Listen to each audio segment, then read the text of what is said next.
एक 10 दिसा पयलीं फाटीं एक भुरग्यांक एक पेरंट्साक तांगे एक उतर दिलें की जे पयस भुरगे आसा हांगा काले हो ग्रामीण भाग आनी थोडे भुरग्यांक पावपाक सुद्दां बस मेळना सो तांकां लागून तुमी एक आश्वासन दिलें त्या तुमी सगळें पुरें केल्लें आसा. आमच्या शाळेची बस आशिल्ली. आमच्या शाळेक बसीची गरज आसा बट आमी कसो तरी टायमींग एडजस्ट केला, गाडयो एडजस्ट केल्या आनी आमच्या शाळेची बस ह्या शाळेक मेळची. कित्याक हांगा काल्या हो ग्रामीण भाग आनी दुसरे सगळ्यो एरिया स्कॅटर्ड. एक गांव ह्या सायडीन जर पकोरमळ कारेमळ जाल्यार दुसरे सायडीन देवनामळ हेवटेन मावळिंगा सो वेगळे वेगळे दिशेनी गांव आसा.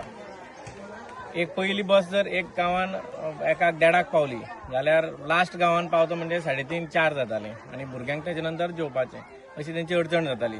पेरंट्साकूय त्रास जाताले, टिचर्साकूय ते शेवट पर्यंत रावचें पडटालें आनी सगळ्यात चड त्रास भुरग्यांक जाताले की जेवण जे भुरग्यांक टायमार मेळपा जाय आसता तें 3:30-4 जर जाली जाल्यार तें बरोबर न्ही.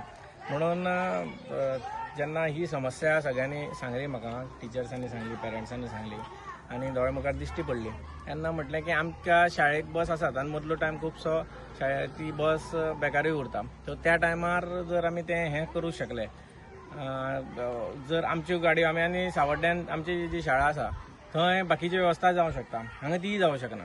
म्हणून आमी आमच्या शाळेची बस कांय वेळा खातीर जो तेंची दुसरी वेवस्था जाय सर आमी म्हटलें आमची बस आमी तेंचे खातीर हांगा प्रोवायड करतले.